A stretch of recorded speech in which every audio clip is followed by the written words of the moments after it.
Bullwinkle by David Corwin, illustrated by Harley Pratt and Harry Garrow. Once there was a moose. He had big, funny feet. He had a big, funny nose, and his name was Bullwinkle J. Moose. He liked cupcakes and mooseberry juice. He had them 3 times a day for breakfast, lunch, and dinner. And all day long, Bullwinkle dreamed that he was a brave fire moose. In his daydream, he climbed up to a burning roof. Smoke and cinders whirled all around him. "Never fear," said Bullwinkle to a little old lady in his dream. "You are in my arms. Together, we will jump safely to the safety net." So, in his daydream, Bullwinkle jumped. Ba-bump! He fell off his chair. His friends Rocky and Peabody came rushing in. "Oh!" groaned Bullwinkle. "What's the use? I'll never be a fire moose." "I know what I would do if I were you," said Peabody, who was a very clever dog. "What?" groaned Bullwinkle. "I'd take a train and travel to the city," Peabody said, "and I'd go from firehouse to firehouse until I get a job." "What a great idea!" Bullwinkle put his head up. His great big ears flapped back and forth. He gave a long, happy honk. Honk! Rocky and Peabody held their ears. The moose's honk was louder than a thunderclap. It could be heard miles away. "Bully!" cried Bullwinkle. "I'm going to the city!" Off he pounded to the railroad station. "All aboard!" the conductor called. "And no sticking antlers out of the windows!" With a click and a clack and a clickety-clack, the train began to move. Bullwinkle was on his way. The clicking song the train made soon put the moose to sleep, and while he slept, he had a dream. In the dream, Bullwinkle was putting out a fire with a fire hose. Water was gushing from the hose in a steady stream, when suddenly, splash! He was drenched with water. "Excuse me," said a little boy. "I spilled some water from this paper cup." "No harm done," yawned Bullwinkle.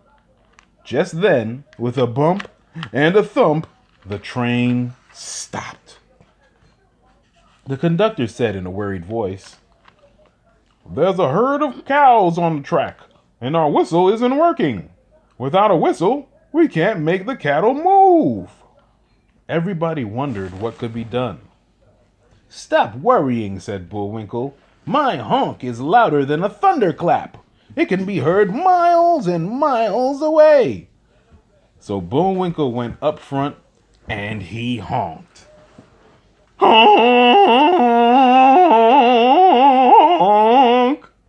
The cows had never heard such a honk before. They bawled with fright and ran away, and the train could go again. At the last, the train came to the city, and Bullwinkle got off.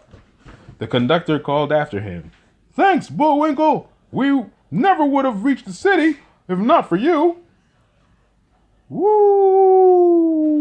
A siren wailed just then. It was a gleaming red fire engine returning from a fire. Woo! With its siren wailing, the fire engine whizzed safely through the crowded city streets. "Wait for me!" cried Bullwinkle as he pounded after it. The fire engine reached the firehouse, and so did Bullwinkle, gasping for breath. "Sir," he panted to the chief, "I'd like a job." First, the fire chief stared. Next, he scratched his head. Then he began to snicker. And then he laughed with all his might. "Don't be a silly goose," laughed the chief. Who ever heard of a fire moose? Bullwinkle went from firehouse to firehouse, but all the chiefs just laughed at him. No one would give him a job. Poor Bullwinkle. He flopped down in front of the last firehouse and he gave a heavy sigh. It's no use, he groaned. I'll never be a fire moose. Ding, ding, ding, ding, ding, ding, ding, ding, ding, ding, ding, ding, ding, ding, ding, ding, ding. The alarm inside the firehouse began to ring. Bullwinkle sadly watched the firemen slide down the poles. He watched sadly as they jumped on the side of their fire engine. Sadly, he waited for the sirens to go, woo, but he never heard it. The chief said in a worried voice, The siren is broken. We can't speed through the crowded streets without a siren. Nobody would hear us coming, and they won't get out of the way. All the firemen wondered what could be done. Stop worrying, said Bullwinkle, and never fear, Bullwinkle is here.